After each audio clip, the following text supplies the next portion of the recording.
Miércoles 10 junio. Primer libro de los Reyes. Ahab mandó buscar a todos los israelitas y reunió a los profetas sobre el monte Carmelo. Elías se acercó a todo el pueblo y dijo: ¿Hasta cuándo van a andar rengueando de las dos piernas? Si el Señor es Dios, síganlo; si es Baal, síganlo a él. Pero el pueblo no le respondió ni una palabra.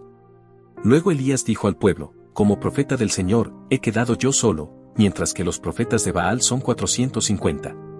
Traigamos 2 novillos, que ellos se elijan uno, que lo despedacen y lo pongan sobre la leña, pero sin prender fuego. Yo haré lo mismo con el otro novillo, lo pondré sobre la leña y tampoco prenderé fuego. Ustedes invocarán el nombre de su Dios y yo invocaré el nombre del Señor, el Dios que responde enviando fuego, ese es Dios. Todo el pueblo respondió diciendo: está bien. Elías dijo a los profetas de Baal: elíjanse un novillo y prepárenlo ustedes primero, ya que son los más numerosos, luego invoquen el nombre de su Dios, pero no prendan fuego. Ellos tomaron el novillo que se les había dado, lo prepararon e invocaron el nombre de Baal desde la mañana hasta el mediodía, diciendo: respóndenos, Baal. Pero no se oyó ninguna voz ni nadie que respondiera. Mientras tanto, danzaban junto al altar que habían hecho. Al mediodía, Elías empezó a burlarse de ellos, diciendo: griten bien fuerte, porque es un Dios. Pero estará ocupado, o ausente, o se habrá ido de viaje. A lo mejor está dormido y se despierta. Ellos gritaron a voz en cuello y, según su costumbre, se hacían incisiones con cuchillos y punzones, hasta chorrear sangre. Y una vez pasado el mediodía, se entregaron al delirio profético hasta la hora en que se ofrece la oblación. Pero no se oyó ninguna voz, ni hubo nadie que respondiera o prestara atención. Entonces Elías dijo a todo el pueblo: acérquense a mí. Todo el pueblo se acercó a él, y él restauró el altar del Señor que había sido demolido, tomó 12 piedras, conforme al número de los hijos de Jacob, a quien el Señor había dirigido su palabra, diciéndole: te llamarás Israel, y con esas piedras erigió un altar al nombre del Señor. Alrededor del altar hizo una zanja, como un surco para 2 medidas de semilla.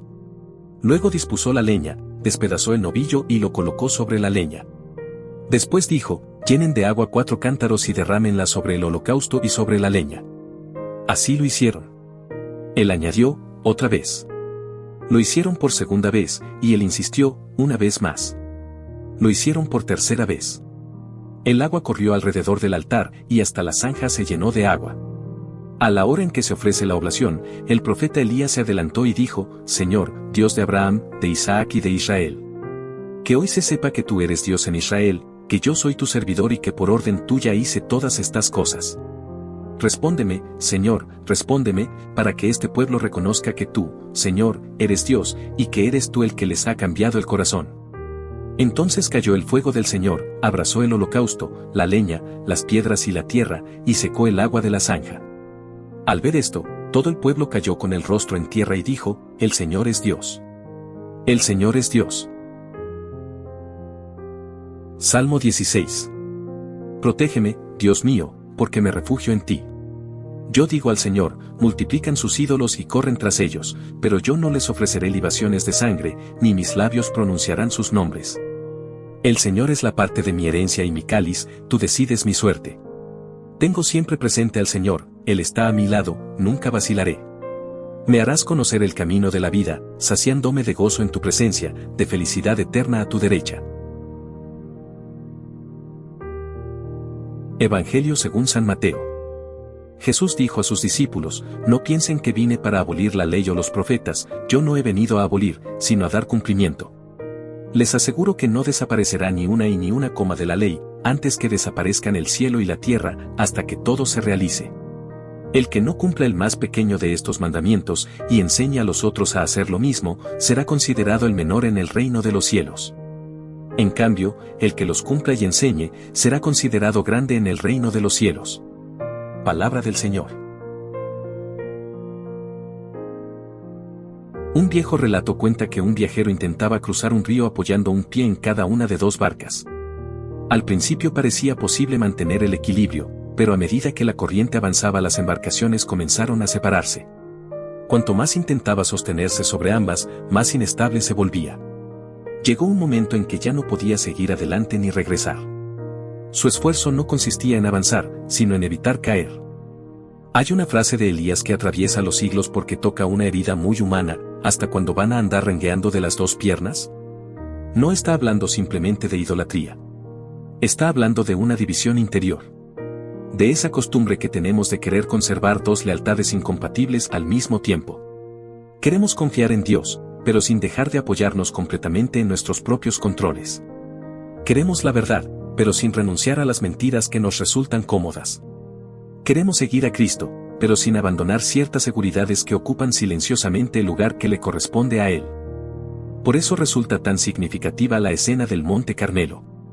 Durante horas, los profetas de Baal gritan, se agitan y se desgastan intentando arrancar una respuesta del cielo.